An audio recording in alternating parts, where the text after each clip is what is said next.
วันที่26มิถุนายน2025นี้ที่วิทยาลัยครูหลวงพระบางสหายพลตรีไพวันจันทพรหมาห้องหัวหน้ากลุ่มใหญ่การเมืองกองทัพพร้อมด้วยคณะได้เคลื่อนไหวซีน้ำกวดกาเวียกงานกะเกียมเปิดฝึกอบรมวิชาครูสั้นประถมศึกษาให้พนักงานนักรบไปสวยซิดสอนอยู่เขตห่างไกลศอกลีกสุดที่2โดยมีคณะซีน้ำและคณะอำนวยการวิทยาลัยครูหลวงพระบางให้การต้อนรับสหายพันโทคำพันธ์อินลาวงศ์หัวหน้าแผนกวัตถุกลุ่มโรงเรียนกลุ่มใหญ่เสนาธิการกองทัพให้ฮู้ว่าเวียกงานการกะเกียมสำหรับพิธีเปิดสุดอบรมวิชาครูสั้นประถมศึกษาให้แก่พนักงานนักรบไปสวยซิดสอนอยู่เขตห่างไกลศอกลีกสุดที่2มาฮอดปัจจุบันมีความพร้อมแต่ละด้านห้อยสนห้อยเป็นต้นแมนแผนการด้านเนื้อในด้านงบประมาณอุปกรณ์รับใช้สถานที่พักเซาห้องเรียนและอื่นๆและนักฝึกอบรมเดินทางมาฮอดสถานที่พักเซาเป็นที่เรียบร้อยโอกาสนี้สหายพลตรีไพวันจันทพรหมาได้แสดงความสมเสยและเรียกร้องให้คณะซี่น้ำแต่ละภาคส่วนจงพร้อมกันเอาใจใส่ยกสูงความรับผิดชอบต่อหน้าที่การเมืองของตนเข้าในการรับประกันในการเคลื่อนไหวจัดตั้งปฏิบัติแต่ละบาทก้าวของการฝึกอบรมในครั้งนี้อย่างเข้มงวดพร้อมกันเน้นหนักให้เอาใจใส่กะเกียมความพร้อมทางด้านสถานที่พิธีการเปิดปิดพร้อมกันจัดตั้งปฏิบัติมาตรการป้องกันความสงบอย่างเข้มงวดแหน่ใส่เฮ็ดให้สุดฝึกอบรมมีผลสำเร็จอย่างจบงามโดยอิงตามมติเลขที่09ของรัฐบาลเนาะได้วางออกหั่นเพื่อสืบต่อจัดตั้งปฏิบัติเปิดฝึกอบรมวิชาครูสุดที่2อยู่ที่หลวงพระบางเนาะ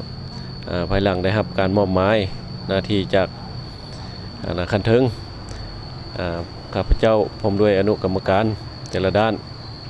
ก็ได้พร้อมกันเนาะกาเกียมบรรดาเอกสารเพื่อรับประกันให้แก่การเปิดอบรมนี้โดยเฉพาะเรามีเป็นต้นว่าแผนการเนาะงบประมาณแล้วก็เอกสารที่เกี่ยวข้องต่างๆท่านกาเกียมเปิดสุดอบรมสุดที่2นี้ในระหว่างวันที่27เดือน6เนาะ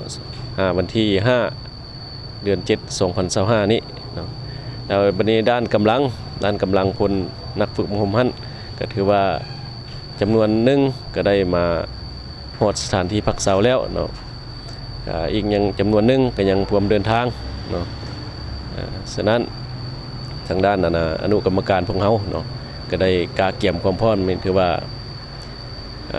ได้ 99% แล้วเนาะเป็นต้นแม่นสถานที่พักเสานี่มีหอพักเนาะห้องเรียนสถานที่เปิดอบรมเนาะห้องน้ำเงินครัวเฮือนกินแล้วก็อุปกรณ์การเรียนการสอนเนาะเครื่องนุ่มห่มอุปกรณ์รับใช้จำนวนหนึ่งก็ถือว่าได้กาเกี่ยมมีความพร้อมจุดประสงค์ในการฝึกอบรมครั้งนี้เนาะก็เพื่อเป็นการ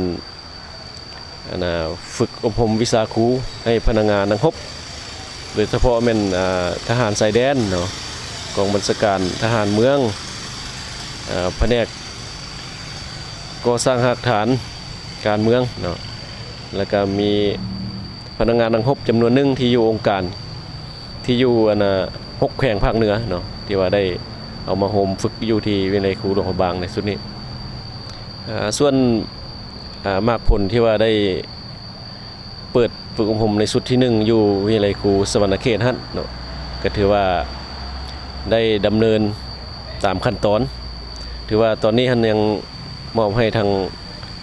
เมืองเนาะโดยเฉพาะเป็นศึกษาเมืองสมทบกับกลุ่มกองท่านนำส่งรายชื่อผู้ที่ว่าฝึกอบรมสำเร็จไปท่านมาผ่านแขวงเนาะมาผ่านแผนกศึกษาแขวงแหละแผนกศึกษาแขวงจะได้เฮ็ดข้อตกลงส่งมาให้ทางกระทรวงศึกษาเพื่ออนุมัติข้อตกลง